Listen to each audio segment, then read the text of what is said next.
Hello, welcome to Current Affairs Daily. আজি আমি চাম how to apply for mains, how to give preference, কেনেকৈ আপোনালোকে প্ৰিফাৰেন্স দিব। প্ৰিফাৰেন্সটো আপোনালোকৰ নিজৰ পাৰ্চনেল মেটাৰ হয়।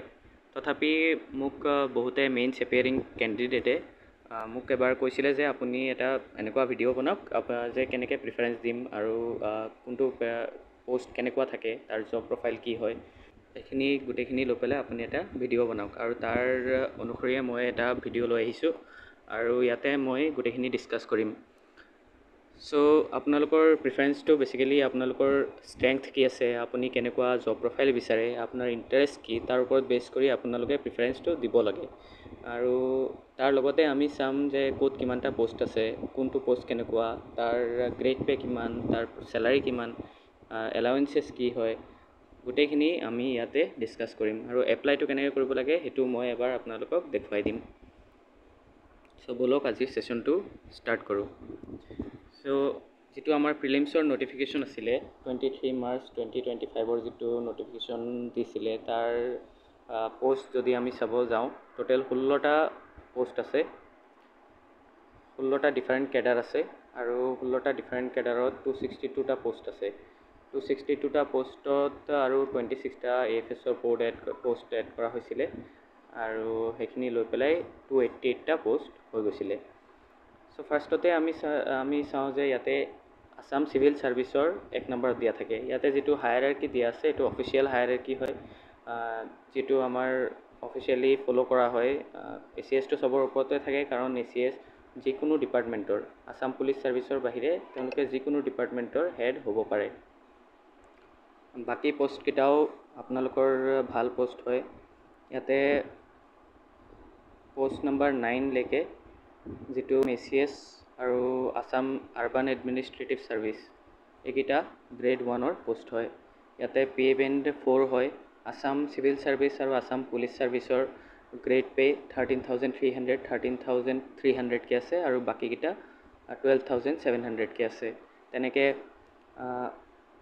10 নম্বৰৰ পৰা 16 নম্বৰৰ যিকেইটা কেডাৰ আছে তাৰলৈকে গ্ৰেড পে' বেলেগ বেলেগ থাকে। গ্ৰেড 2 হয়, তেওঁলোকৰ পে' বেণ্ড 3 হয়, 22,000ৰ পৰা 97,000, আৰু গ্ৰেড পে' এটাত আছে 11,500 এছিষ্টেণ্ট ৰিচাৰ্চ অফিচাৰ। তাৰ পিছৰবোৰ 9,400 আৰু 9,100 এনেকৈ গ্ৰেড পে' আছে, আৰু এইটো অফিচিয়েল হায়াৰাৰ্কি মতে হয়। আছাম পুলিচ ছাৰ্ভিচ আৰু আছাম চিভিল ছাৰ্ভিচ এই দুটাই বহুত ডিমাণ্ডিং জব হয়। আপোনালোকে 24x7 জব কৰিব লাগে। কেতিয়াবা ৰাতি 12টা 1টা মাতি দিব পাৰে, আপোনাৰ কিবা এটা ডাঙৰ ঘটনা হ'ল, কিবা এটা মাৰ্ডাৰ হ'লে ACS এজন মেজিষ্ট্ৰেট থাকিবই লাগিব লগতে, আৰু মেজিষ্ট্ৰেটে যেতিয়ালৈকে বডিটো নাচাব তেতিয়ালৈকে পুলিচে এইটো টাচো কৰিব নোৱাৰিব, তেনেকুৱা ৰুলছ থাকে। চ' মেজিষ্ট্ৰেৰিয়েল পাৱাৰ আছাম চিভিল ছাৰ্ভিচত থাকে। আছাম পুলিচ ছাৰ্ভিচো ডিমাণ্ডিং জব হয়, তেওঁলোককো যিকোনো টাইমত মাতিব পাৰে, আৰু তেওঁলোকে শ্বিফ্ট ৱাইজো কাম কৰে। কেতিয়াবা ৰাতি মৰ্ণিং শ্বিফ্ট থাকে, নাইট শ্বিফ্ট থাকে, তেওঁলোকে তেনেকৈ কাম কৰে। লেবাৰ অফিচাৰ তেনেকৈ লেবাৰ পাৰ্মিট দিয়া এনেকুৱা থাকে কামবিলাক।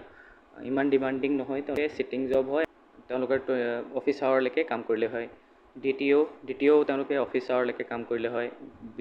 BDO ইমান কাম এটা নাথাকে, কিন্তু যেতিয়া কাম আহি যায়, বহুত কাম আহি যায় একেলগে। আৰু এতিয়া পঞ্চায়ত ইলেকশ্যন ৰিচেণ্টলি হৈ গৈছে, আপোনালোকে সকলোৱে জানে। পঞ্চায়ত ইলেকশ্যনত তেওঁলোকৰ ডিমাণ্ড বহুত আছিলে। তেওঁলোকৰ যিহেতু block development officer closely linked হয় পঞ্চায়তৰ লগত, চ' তেওঁলোকৰ 24 আৱাৰ্ছে জব কৰিব লগা হৈছে ৰিচেণ্টলি। তেওঁলোকৰো বহুত ডিমাণ্ডিং জব হয় কেতিয়াবা, আৰু আদাৰ টাইমছ তেওঁলোক 9 to 5 জব কৰিলেও হৈ যায়। Assam civil service, Assam police service, DTO আৰু BDO এইকেইটাক অফিচিয়েল ভেহিকেলো দিয়ে। আৰু লগতে বাকীকেইটা পোষ্ট ইয়াতে আছে, এছিষ্টেণ্ট মেনেজাৰ বা assistant industries officer, superintendent industries, এইকেইটাও চিটিং জব হয়, ইণ্ডাষ্ট্ৰিজ ৰিলেটেড জব হয়। Assistant registrar of cooperative societies যিবিলাক থাকে, সমবায় সমিতি, সেইবিলাকৰো তেওঁলোকে পাৰ্মিট দিয়ে বা ৰেজিষ্ট্ৰেশ্যন কৰায়। আৰু আছাম ফাইনেন্স ছাৰ্ভিচ এইটো ভাল পোষ্ট হয়। AFS যিটো ফাইনেন্স ডিপাৰ্টমেণ্টৰ আণ্ডাৰত আহে, সেইটো DC অফিচত FAO এটা থাকে, ফাইনেন্স এণ্ড একাউণ্টছ অফিচাৰ, সেইটো AFSৰ কেডাৰৰ পৰা হয়, আৰু ট্ৰেজাৰী অফিচাৰো হয় AFS কেডাৰৰ পৰা, আৰু তেওঁলোকৰ প্ৰমোশ্যনো বহুত ভাল হয়। তাৰপিছত 9 নম্বৰত আছে আছাম আৰ্বান এডমিনিষ্ট্ৰেটিভ ছাৰ্ভিচ, এইটো এটা ভাল পোষ্ট হয়, নতুনকৈ এড কৰা হৈছিলে। Assistant research officer minorities development board, এইটো ভাল পোষ্ট হয়, ইয়াৰ গ্ৰেড পেও ভাল 11,500। লগতে ইনস্পেক্টৰ অফ টেক্সেছ আছে, inspector of labour, inspector of excise, assistant employment officer, sub registrar, Assam audit service. এইকেইটা পোষ্টটো চিটিং পোষ্ট হয়, আপোনাৰ 9 to 5 জব থাকে, তেওঁলোকৰ ইমান হেক্টিক কাম নাথাকে। যদি আপোনালোকে ইমান হেক্টিক কাম বিচৰা নাই, এইকেইটাকো আপোনালোকে প্ৰিফাৰেঞ্চ দিব পাৰে। আৰু যদি আপোনালোকে এডমিনিষ্ট্ৰেটিভ যাব বিচাৰে তেন্তে ACS দিব পাৰে, BDO দিব পাৰে। যদি আপুনি পুলিচ প্ৰশাসনত যাব বিচাৰে তেন্তে আছাম পুলিচ ছাৰ্ভিচ দিব পাৰে, তেওঁলোকৰো প্ৰমোশ্যনটো বহুত ভাল প্ৰমোশ্যন হয়, বেছি টাইমো নালাগে তেওঁলোকৰ প্ৰমোশ্যন হওঁতে। চ' এইখিনি গোটেইখিনি যদি আপুনি এবাৰ এনালাইজ কৰে তেন্তে আপোনাৰ আপোনাৰ যি আপোনাৰ যি কেটেগৰী আছে, আপুনি যদি OBC পৰা বিলং কৰে, SC পৰা বিলং কৰে, ST প্লেইনছৰ পৰা, ST হিলছ আৰু PWBD বা এক্স ছাৰ্ভিচমেন, এইখিনি গোটেইখিনি আপুনি এবাৰ চাই ল'ব নিজৰ কেটেগৰী অনুসৰি গোটেইকেইটা পোষ্টত আপোনালোকৰ কিমানটা পোষ্ট আছে। লগতে আপুনি নিজৰ কেটেগৰীটো কমপ্লিট কৰিবই, লগতে অ'পেন কেটেগৰীটো কমপ্লিট কৰিব। গতিকে দুটা প্লাছ কৰি পেলাই আপুনি চাব কিমানটা পোষ্ট আপোনাৰ হয়গৈ, আৰু সেইকেইটাত আপুনি কমপ্লিট কৰিব যিহেতু। চ' সেইটো এবাৰ চাই ল'ব প্ৰিফাৰেঞ্চ দিয়াৰ আগতে। আৰু মই যদি প্ৰিফাৰেঞ্চ দিলোঁহেঁতেন তেন্তে ACS APSটো 1 নম্বৰ 2 নম্বৰতে দিলোঁহেঁতেন, আৰু তাৰ লগতে BDO 3 number, DTO 4 number, AFS যিহেতু বহুতকেইটা পোষ্ট আছে, 26টা আৰু 26টা 52টা পোষ্ট আছে, AFSও মই 5 নম্বৰত দিলোঁহেঁতেন। আৰু যিটো লেবাৰ অফিচাৰ, এইটো মই 9 নম্বৰত লৈ আহিলোঁহেঁতেন, কাৰণ এটা পোষ্ট আছে, ইমান এটা পোষ্ট নাই, আৰু সেইটো কাৰণে মই 9 নম্বৰত লৈ আহিলোঁহেঁতেন। আৰু বাকী যিকেইটা গ্ৰেড 2ৰ পোষ্ট আছে সেইকেইটা মই এজ ইট ইজ যেনেকৈ আছে তেনেকৈ ৰাখিলোঁহেঁতেন, কাৰণ গোটেইকেইটাৰ জব প্ৰফাইল প্ৰায় একেই, আৰু তেওঁলোকৰ চেলাৰী আৰু এলাউঞ্চেছো প্ৰায় একেই, except for assistant research officer, যাৰ গ্ৰেড পে 11,500। চ' এইখিনি চাই পেলাই, গোটেই নটিফিকেশ্যনটো চাই পেলাই আপোনালোকে নিজৰ কেটেগৰী এবাৰ চাই তাৰপিছতে আপুনি এপ্লাইটো কৰিব। আৰু এপ্লাই কেনেকৈ কৰিব লাগে সেইটো মই এবাৰ দেখুৱাই দিম। চ' এপ্লাই কৰিবলৈ আপোনালোকে ফাৰ্ষ্টতে APSC ৱেবছাইটত যাব, apsc.nic.in। তাতে যিবিলাক ৰিক্ৰুইটমেণ্ট এডভাৰটাইজমেণ্ট আছে তাতে এপ্লাই হেয়াৰ ক্লিক মাৰিব, যিকোনো এটাত মাৰিলেই হ'ল। তাৰপিছত লগ ইন কৰিব। লগ ইন কৰাৰ পিছত আপোনালোকে প্ৰিলিমছত যিটো ID পাছৱৰ্ড দিছিলে সেইটো আপোনালোকে ইনপুট কৰিব, কৰি পেলাই কেপচা কোড ইনপুট কৰিব। কৰাৰ পিছত আপোনালোকৰ এইটো টেব খোল খাব, এইটো যিটো ইণ্টাৰফেচ আছে এইটো খোল খাব। এবাৰ আপোনালোকে নিজৰ প্ৰফাইলটো চাই ল'ব, চব ডিটেইল ঠিকে আছে নে নাই, এডুকেশ্যনেল, তাৰপিছতে কোৱালিফিকেশ্যনছ এটচেট্ৰা। তাৰপিছত আপোনালোকে এপ্লিকেণ্ট ছেকশ্যনত যাব, এপ্লিকেণ্ট ছেকশ্যনত গৈ এপ্লাই ছেকশ্যনত যাব। তাৰপিছত দেখিব যে combined competitive main examination post 288টা পোষ্ট আছে, আৰু এইটো এপ্লাইত যাব, এপ্লাইত ক্লিক কৰিব। এপ্লাইত ক্লিক কৰাৰ লগে লগে আপোনালোকৰ নিজৰ ফটো ছিগনেচাৰ, লগতে আপোনালোকৰ ডিটেইলছ, প্ৰেজেণ্ট এড্ৰেছ, তাৰপিছতে এডুকেশ্যনেল ডিটেইলছ, ডকুমেণ্ট কি আপলোড কৰিছে, লগতে এক্সামিনেশ্যন জ'ন আমি জানো গুৱাহাটীয়ে হয়। মেইনছৰ কাৰণে বেলেগ ডিষ্ট্ৰিক্ট দিয়া নহয়, মেইনছৰ কাৰণে গুৱাহাটীতে এক্সাম কণ্ডাক্ট কৰে APSCয়ে।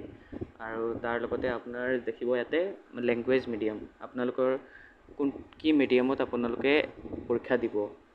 ইংলিছ হ'লে ইংলিছ দিব, আৰু আছামিছ হ'লে আছামিছ দিব। মই ইয়াতে ইংলিছে ক্লিক কৰিম, আৰু তাৰপিছত আপোনালোকৰ নিজৰ প্ৰিফাৰেঞ্চটো ইয়াতে চাব। যিটো অফিচিয়েল হায়াৰাৰ্কি থাকে সেইটো মতে দিয়া থাকে, আৰু তাৰপিছত আপুনি নিজৰ যিটো ইণ্টাৰেষ্ট থাকে সেইটো মতে আপোনালোকে ফিল কৰিব। মই যেনেকৈ কৈছিলোঁ যে মই যদি কৰিলোঁহেঁতেন কেনেকৈ কৰিলোঁহেঁতেন, মই ACSটো প্ৰথম দিলোঁহেঁতেন, APS 2 নম্বৰ, তাৰপিছতে BDO মই 3 নম্বৰত দিলোঁহেঁতেন, তাৰপিছত মই দ্বিতীয় দিলোঁহেঁতেন। লেবাৰ অফিচাৰটো মই যিহেতু এটা পোষ্ট আছে মই 9 নম্বৰত লৈ আহিলোঁহেঁতেন, আৰু লগতে আৰ্বান যিটো আছাম ফাইনেন্স ছাৰ্ভিচ আছে সেইটো যিহেতু বহুতকেইটা পোষ্ট আছে সেইটো মই 5 নম্বৰত আনিলোঁহেঁতেন, আৰু আৰ্বান এডমিনিষ্ট্ৰেটিভ ছাৰ্ভিচ মই 6 নম্বৰত দিলোঁহেঁতেন। আৰু বাকীখিনি ছেইম আছে। তাৰ লগতে আপুনি চাব 10 নম্বৰৰ পৰা inspector of tax, inspector of labour এইখিনি আছে। এইখিনি পষ্টটো ভাল হয় আৰু তেওঁলোকৰ জব প্ৰফাইলো ভাল আৰু প্ৰমোশ্যনৰ বহুত এটা ভাল প্ৰমোশ্যনেই হয়। চ' এইখিনি মই যেনেকৈ আছে তেনেকৈ ৰাখিম। আছাম অডিট ছাৰ্ভিচটো মই লাষ্টত ৰাখিছোঁ। যিটো এছিষ্টেণ্ট ৰিচাৰ্চ অফিচাৰ আছিলে মাইনৰিটিজ ডেভেলপমেণ্ট ব'ৰ্ড, এইটো কিজানি পিছত এটা নটিফিকেশ্যন দি উইথড্ৰ কৰা হৈছিলে। ত' মই এইটো ফাৰ্ষ্টত ক'বলৈ পাহৰিছিলোঁ, তাৰ কাৰণে চৰি। আৰু এইখিনি আপোনালোকৰ নিজৰ যিটো প্ৰিফাৰেঞ্চ থাকে, নিজৰ যিটো ইণ্টাৰেষ্ট থাকে, তাৰ মতে আপোনালোকে প্ৰিফাৰেঞ্চ দি যিমানটা পষ্ট আছে সেইটো এবাৰ চাই লৈ পেলাই, নিজৰ কেটেগৰী এবাৰ চাই লৈ আৰু জব প্ৰফাইল আপুনি কেনেকুৱা বিচাৰে সেইটো এবাৰ চাই লৈ পেলাই আপুনি এইখিনি প্ৰিফাৰেঞ্চটো ছেট কৰিব। ছেট কৰাৰ পিছত আপুনি ডিক্লেয়াৰ কৰি প্ৰচিড টু পে' কৰিব আৰু তাৰপিছতে আপোনাৰ এপ্লিকেশ্যনটো ছাকচেছফুলি ছাবমিটেড হৈ যাব। চ' এইখিনিয়ে আছিলে আজি। আই হোপ কি আপোনালোকে ভালকৈ বুজি পাইছে কেনেকৈ এপ্লাই কৰিব লাগে, আপোনালোকে প্ৰিফাৰেঞ্চ কেনেকৈ দিব, আপোনালোকৰ জব প্ৰফাইলটো কেনেকুৱা হ'ব, পষ্ট ৱাইজ আপোনালোকৰ জব প্ৰফাইলটো কেনেকুৱা হ'ব, সেইখিনি আপোনালোকে ভালকৈ ফিল কৰি ছাবমিট কৰিলে আপোনালোকৰ এপ্লিকেশ্যনটো ছাকচেছফুল হ'ব।